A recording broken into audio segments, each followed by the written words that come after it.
Bienvenidos y bienvenidas, compañeros y compañeras de Camino. Para nosotros es muy grato realizar este video como parte de la celebración de los 40 años de CAF en Bogotá. A la tabla 37 nos correspondió realizar ideas y esta fue una muy linda idea, realizar este video. Este video lo vamos a realizar con las personas gestantes y vitales de este gran logro. Por supuesto, son la dama Mary, Miguel y el caballero Óscar Cabanillas. Mil gracias por aceptar esta invitación. Para empezar, nos gustaría saber un poquito sobre ustedes, un poco como una biografía de aspectos importantes en su vida, como dónde nacieron, con quiénes vivieron, estudios, trabajos, etc. ¿Qué nos cuentan? Yo nací en Córdoba, Argentina, el 14 de febrero de 1937, lo cual es una desventaja porque ya saben cuántos años tengo. Viví con mis padres y mi hermano mayor hasta que me casé y estudié para maestra y toda mi vida fue maestra en Argentina y en Colombia. Bueno, con respecto a mí, nací en Mendoza. Allí hice la escuela primaria, el bachillerato. La universidad la hice en Córdoba. Siempre molesto a Mary diciéndole que las cordobesas son las que mejores se casan porque la mejor universidad en la Argentina era Córdoba. Ahí me gradué de bioquímico y en eso he trabajado desde el año 1956 en que me gradué hasta la fecha. Si les digo la edad no me la van a creer, de manera que voy a pasar por alto, pero nací en 1931. Muy bien. Cuéntenos cómo llegaron a conocer a CAF. ¿Cómo fue ese encuentro con algo que se convirtió en su vida? Bueno, esto fue en el año 1961. Unos amigos a los cuales fuimos a visitarlos a Mendoza, nosotros estábamos trabajando en Córdoba, nos presentaron la idea que nos fascinó. Esos amigos fueron Juan Carlos Calderón y Héctor Quiroga, que habían sido compañeros de estudio en la ciudad de Córdoba. Estábamos presentes con Mary en ese momento y los dos no tuvimos ninguna duda que habíamos encontrado lo nuestro. De manera que fue de ahí en adelante un peregrinar para poder ser vistos como aspirantes. Porque allí donde vivíamos y trabajábamos no existía CAF. ¿Te acuerdas? Claro, cuando nos dijeron, acuérdense que en esa época el silencio era muy grande, ni siquiera sabíamos que era CAF. Nos decían el camino, entonces queríamos pertenecer al camino. Y averiguamos y nos dijeron que no, que ahí donde nosotros vivíamos no había el camino y que teníamos que irnos a Mendoza. Así que empezamos a organizar nuestra vida para poder irnos a vivir a Mendoza y poder ingresar al camino. Vivíamos a 1000 kilómetros de distancia. Claro, era muy lejos y no íbamos a poder ir. Pero a Óscar le salió un trabajo en una clínica en San Juan, que es una ciudad que queda como a una hora y media de Mendoza. Y por aquí es. Y llegamos a San Juan, viajamos a Mendoza a decir que ya estábamos y que podíamos empezar. Y nos dijeron, no, si en San Juan también hay. Y ahí nos empezaron a ver como aspirantes. ¿Cómo fue esa presentación de CAF? ¿Los invitaron a algo especial?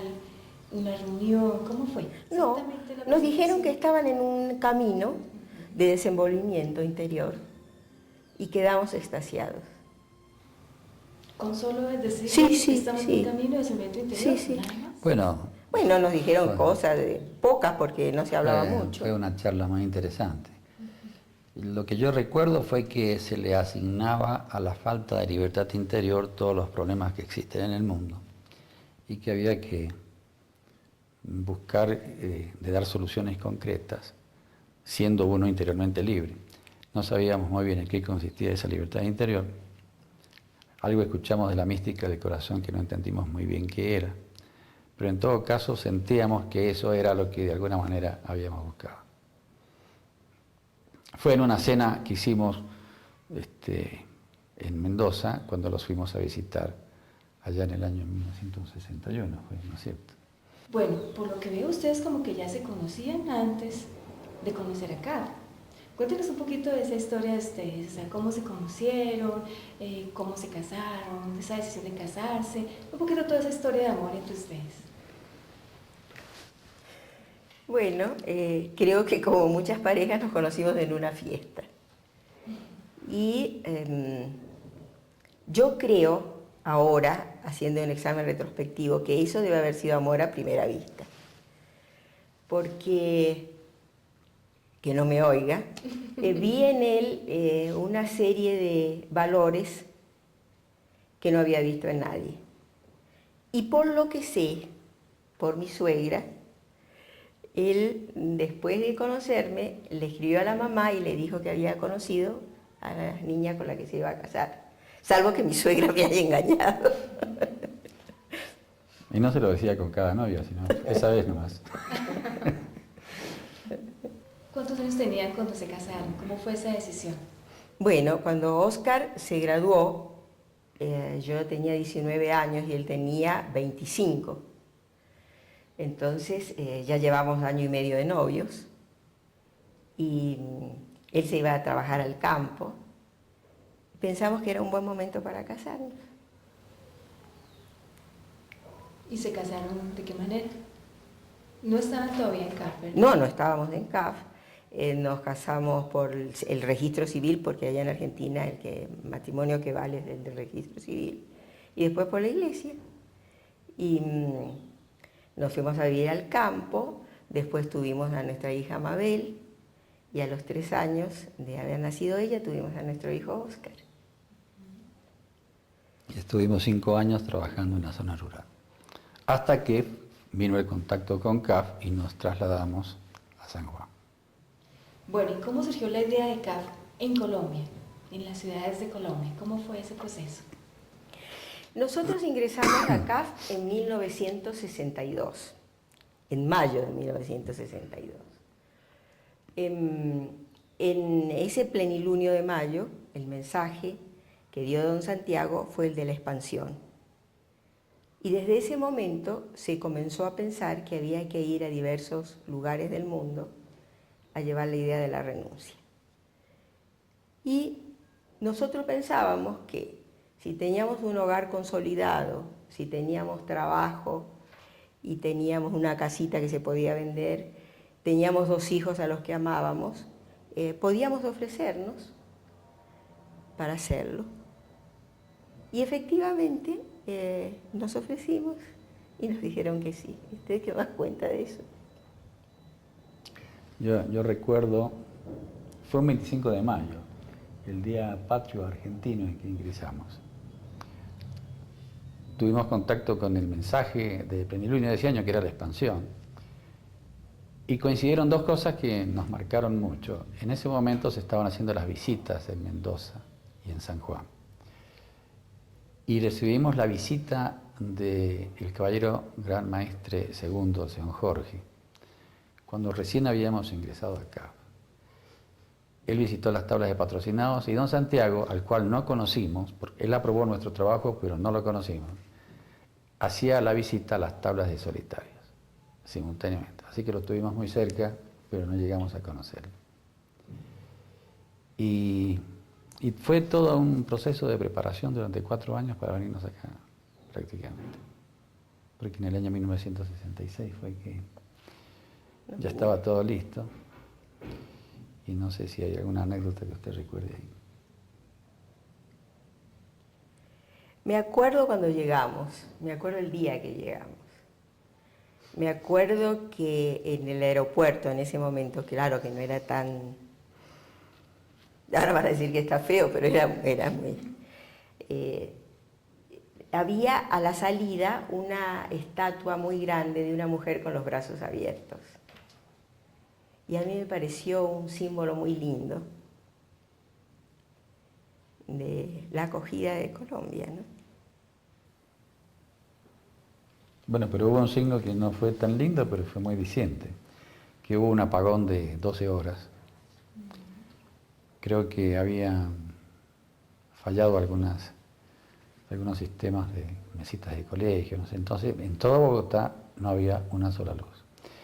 Y en esa oscuridad tuvimos que buscar una pensión donde ubicarnos.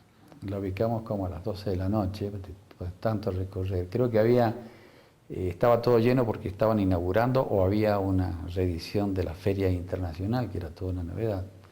De manera que nos costó mucho conseguir, sobre todo en un nivel que no fuera tan caro. Y así fue como paramos en una pensión de Teusaquillo, de la cual después le voy a mostrar una foto, de cuando estábamos en esa pensión, nos invitaron en Navidad a participar de la fiesta, porque nos vieron todos solitos ahí, sin familia. Estábamos un poco más jóvenes que ahora. No sabíamos a dónde íbamos a fundar. Habían como 7, 8 países a los cuales habíamos sacado pasaje para visitar. Y antes de partir le preguntamos al caballero maestro si nos gustaría que usted nos diera alguna ayudita, porque debe haber algún lugar que a usted le guste más que otros. Y dice, sí, efectivamente me gusta un poco más Colombia. Le dijimos, pero Colombia ya se fue Juan Carlos Calderón hace 30 días. Dice, no importa, Colombia es muy grande, tiene 3 cordilleras. Si Calderón se ubica de un lado de la cordillera, ustedes se ubican del otro lado de la cordillera. Y así hicimos. Calderón eligió Cali, nosotros elegimos Bogotá. Esa es la parte anecdótica de por qué fue. Además que nos fascinó Colombia cuando llegamos, esto era un jardín. Yo sigo pensando que los colombianos no saben lo que tienen acá. Tendrían que darse una vuelta por el mundo para ver la riqueza tan extraordinaria. Sí, nos estamos adelantando un poquito precisamente en eso, en las condiciones de ustedes cuando decidieron, bueno, llegamos acá a Bogotá. ¿Conocían a alguien? ¿Tenían un conocido? ¿Cómo eran esas condiciones? Bueno, por un lado dejamos los niños con mis padres, porque imagínense cómo si no teníamos trabajo y no conocíamos a nadie, no podíamos traer 2 criaturas de 9 y de 6 años. Nos vinimos los dos. Óscar había viajado un poco antes, había visto algunas posibilidades de trabajo que no se daban. Y empezamos a recorrer por todos lados a ver dónde podíamos trabajar. Y pasamos unos meses un poquito difíciles buscando trabajo, porque la indicación que nos habían dado era que primero consiguiéramos trabajo, porque eso da arraigo, y después buscáramos aspirantes. Y tuvimos una situación muy linda, porque en diciembre fue, ¿no es cierto? Vino a visitarnos el señor Jorge. Quería saber cómo estábamos, porque sabía que estábamos solitos. Y ahí sí hay una anécdota muy linda, ¿por qué no me la cuenta? Bueno. La pensión donde vivíamos era aparente. Sí, claro. Pero no, usted está en buena Bueno, mano. era aparentemente linda, pero tenía una cosa horrible. Un baño para todo el mundo, no muy aseado. Esa parte nos costaba. Entonces, cuando llegó el señor y nos dijo que le buscáramos un sitio ahí para quedarse, le dijimos que lo íbamos a llevar a un hotel porque nos daba pena que estuviera ahí con ese baño tan feo. Y él nos dijo, donde están mis hijos estoy yo. Lo que viene es que tardamos 4 meses en conseguir trabajo y tardamos 1 año en encontrar los primeros 3 aspirantes. Ah, bueno, a todo eso ya habíamos traído a los niños que viajaron solos. Y miren cómo era la vida hace 40, 42 años. Ustedes saben que en el aeropuerto nos permitieron ir a la pista y esperar a los niños al pie de la escalera del avión. Que venían solos, claro. Porque venían solos. Miren si ahora con todas las cosas que pasan lo dejarían a uno. Sin embargo, nosotros pudimos estar al pie porque eran 2 chiquitos. Y Mabel estaba a cargo del hermano y pudimos recibirlos. Ya en ese entonces ya se había organizado en el laboratorio y ya habíamos arrendado un apartamento en el centro de Gran Colombia. Y ya los habíamos inscrito en el Refus. Y ahí empezaste a dar clases. Y el señor Jorge cuando estuvo dijo, Mary, quiero que vuelva a trabajar. Yo no había trabajado desde que me había casado. Y dije, sí señor, pero yo decía, ¿y dónde salgo a conseguir trabajo? Y el señor Yangro me llamó, una vez habían entrado los niños, que entraron después de Semana Santa, me llamó porque había 2 profesoras en el colegio que no le habían convencido. Entonces quería que yo reemplazara a una de las 2. Y desde entonces trabajé en el Refus muchos años. Todo principio es difícil, por supuesto. Sin embargo, pues ustedes vienen de otro país y Colombia es diferente, son culturas diferentes. ¿Hubo de pronto alguna dificultad respecto a eso para conseguir aspirantes? ¿Cómo fue eso? ¿Qué nos cuentan? ¿Qué anécdotas nos cuentan al respecto? Bueno, experimentamos lo que conocíamos teóricamente como shock cultural. Indudablemente que hasta el olor de la gasolina era distinto. Las cosas se llamaban de una manera distinta. Los colombianos son muy alegres, muy expansivos, los argentinos un poco aburridos. De manera que ese ensamble sí costó un poquito, además de las vergüenzas que uno pasaba por las palabras. Alguna vez nos invitaron con un tinto a las 10 de la mañana y nos dijeron que si nos provocaba un tinto, dijimos que en realidad nunca nos había provocado a pelear el tinto, pero a esa hora nos parecía un poco mal tomar un tinto. Para nosotros el tinto era un vino. Entonces fue el primer shock cultural, el de descubrir algo a lo cual nos íbamos a aficionar porque somos muy tinteros ahora, pero del tinto colombiano. ¿Qué otra cosa? Yo me acuerdo de la primera vez que me fui a cortar el cabello y el peluquero me dijo, ¿con capul o sin capul? Y yo pensé, ¿con o sin qué cosa? ¿Qué tal que le diga como a usted le parezca y me deje hecho un monstruo? Entonces le dije, mire, no sé qué es capul. Y él no podía creer que yo no supiera lo que era el capul. Después le dije que sí, que me lo hiciera, pero después supe de qué se trataba. Y por ese estilo muchas cosas, y supongo que la gente que hablaba con nosotros se quedaría también medio sin saber lo que estábamos diciendo, porque no nos entenderían. Pero sí lo que nos llamó muchísimo la atención desde el principio es que el colombiano es muy cálido, muy amable y muy educado. Esa es una cosa que se nota cuando uno viene de otro país. ¿Hubo algún momento donde ustedes dijeron, no se pudo, fue muy difícil conseguir aspirantes, hasta aquí llegamos? No, porque cuando salimos para acá habíamos vendido todo. De manera que habíamos quemado las naves, era imposible retornar. Y la verdad que si bien teníamos la posibilidad de visitar varios países más, quedamos enamorados de Colombia y nos quedamos acá. Los otros pasajes nunca los usamos. Dama maestre Mary y caballero Oscar, cuéntenos qué tan difícil fue la consecución de los aspirantes, confiésenos. Mire, yo me acuerdo que invitábamos a gente a casa para hablar de un tema trascendente. Iban, pero llegaban tarde. Y por otro lado, Servíamos tinto. servíamos tinto si acaso y se aburrían. Entonces alguien nos dijo, mire, ustedes tienen que servir trago y poner música. Cosa que tuvimos que hacer, por supuesto. Pero lo peor no era eso, porque en la casa de uno... Pero lo peor era que todo el mundo pensaba que como éramos argentinos debíamos bailar el tango. Entonces nos invitaban a algún lado y todo el mundo pretendía que nosotros hiciéramos un show.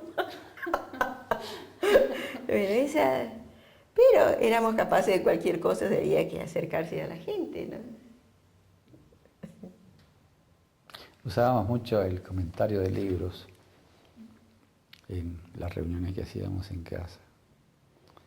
En aquella época que... Don Juan estaba, ¿se acuerdan? Los libros de Don Juan, Gérmenes de Futuro en el Hombre, de la mística y los estados de conciencia quizás también.